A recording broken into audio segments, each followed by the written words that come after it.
Once the quilt is finished and quilted and trimmed, we're ready to make our scalloped edge.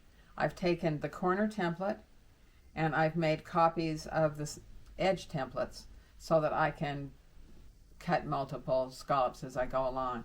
And you can see how once I just pin these down and cut into my scallops, line your corner up with your side templates, and then you can just cut into these points. It's going to give you your scallop as you go around the quilt.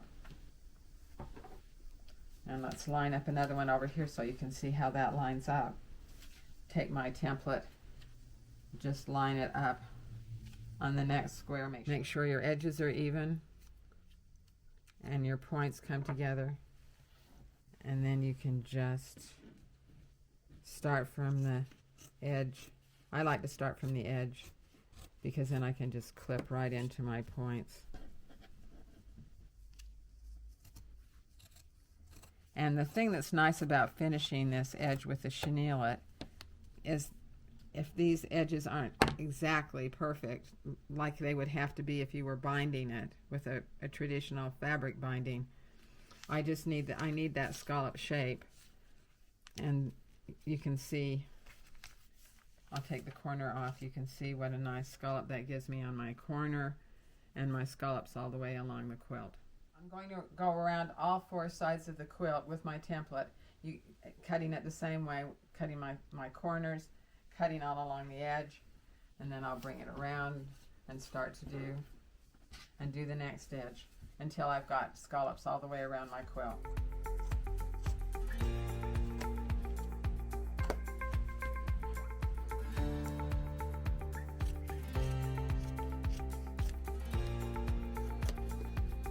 You can see that there's a different template for the corner that lines up with the templates that I'm using on the sides, so that when I cut my scallop on the corner, I have a rounded corner and it meets my sides perfectly.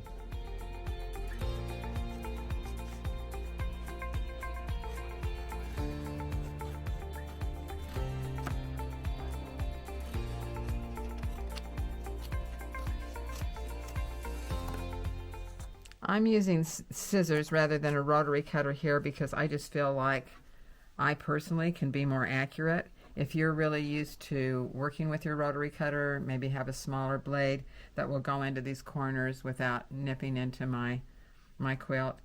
That's just a matter of what feels better for you. I have my machine set on a wide zigzag, not too terribly close together, but close enough that it's going to catch all these edges as I go around. Because I have a scalloped edge, I can't really serge it. Because I can't serge it, I'm just setting my machine on zigzag, and that's going to do the same thing, which is just finish that edge so that it doesn't fray when I sew the chenille on to finish the edge instead of binding. Come down to the point of the scallop. Turn and go up the other end. And this is my corner, so this is going to be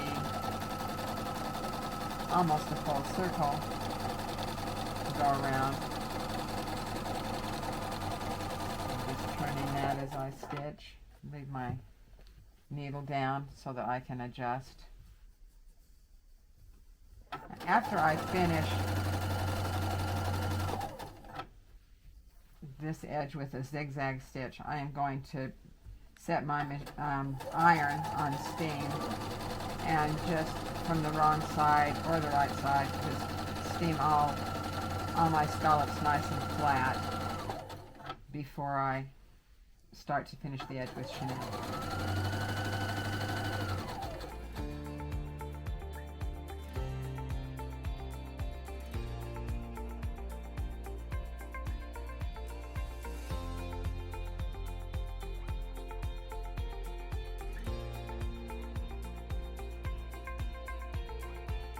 Starting in a corner, and I'm extending the edge about 1/8 of an inch.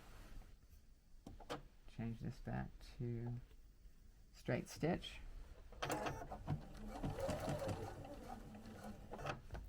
Needle down.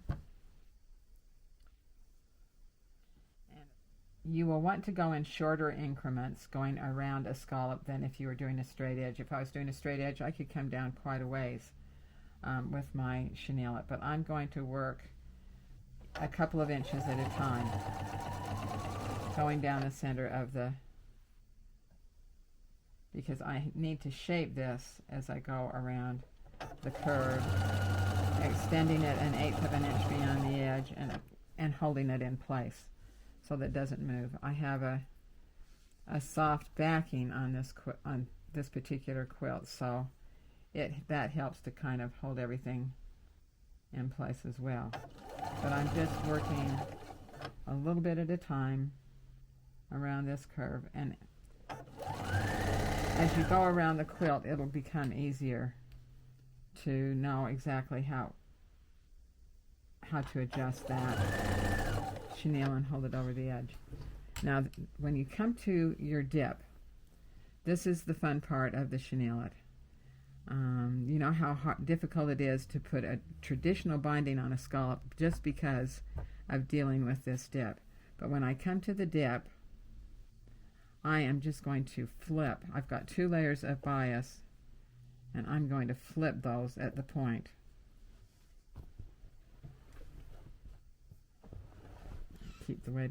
Try and keep the weight of the quilt off. And I'll come down to the middle of that dip and turn, needle down. If you can keep some of your quilt up on the table, it will help a lot.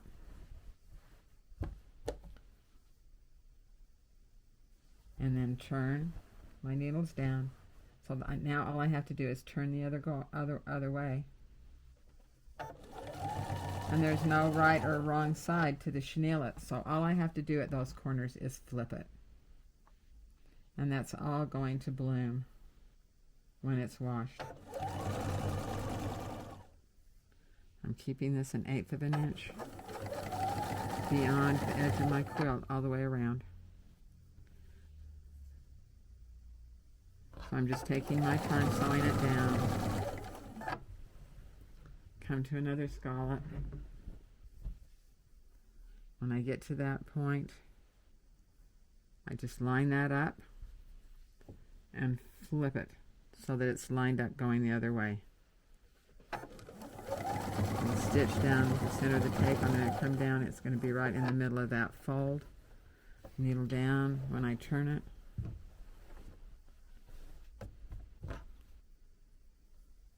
And then that's already lined up to go the other direction.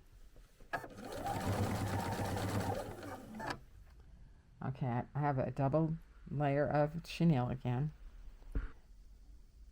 And the thing that makes it easier on the top side is the fact that I went 1/8 of an inch beyond on the back.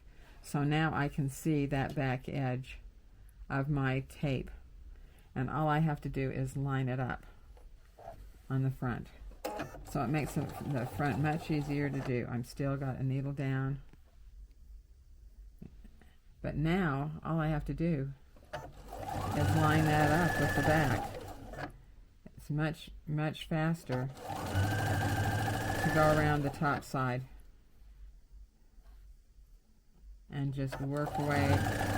I'm working around a corner first so that you can see how a corner is done. But you can see how much easier that is. I no longer have to really focus on the edge of the quilt because I have a line to follow with the chenille.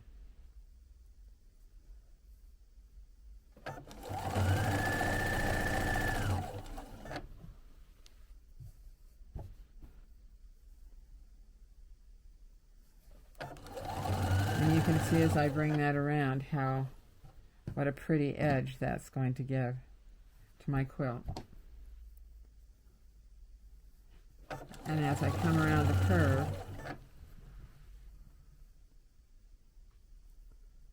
I do the same little trick coming around on the top. And as I get to that corner, I just keep those 2 layers together and flip it and line up the next side.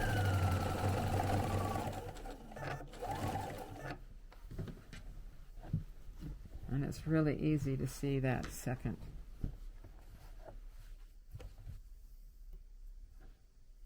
that back layer. And I just bring that around the curve.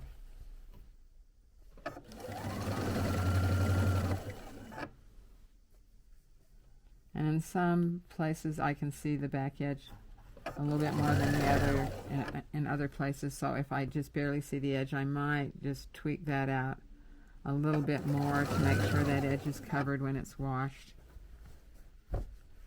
But for the most part, I can see exactly where I need to go to make that point, as well as going around the edge. I can see that edge that I'm going to line up with. If you've ever done a traditional binding on a scalloped quilt, you know how challenging that can be, because to do a traditional binding and make this turn, it's a whole different process, and very time consuming and very difficult to do to make it look perfectly. That's why this technique with the chenille, where all I have to do is flip that where my scallop comes, is just, and when you see it washed and finished and dried and fluffed up, and see how beautiful that scallop edge is with that soft texture on the edge, you will want to do scalloped edge all day long. This is what the finished edge is going to look like once you have the Chenille-It on both sides of your quilt and the scallops. And that's, I admit that's looks a little rough, but that's part of the beauty of the chenille and the next process, which is the washing process. When we throw it in the washing machine, your best result is going to be in an agitating washer that agitates, and because that's what loosens the fibers. If you have one of the newer models that's front loading, put something in with it. Put some towels, put an old pair of sneakers that you can throw in there just to give it the agitation. And put it, the first time you wash it by itself, because you're going to get a little bit of lint off of it that first wash. Where not like a rag quilt, but there will be some lint that comes off. And then dry it completely in your dryer, and it's that drying process once it's been washed that's going to fluff up this edge and fluff up around these little squares and just give a wonderful soft texture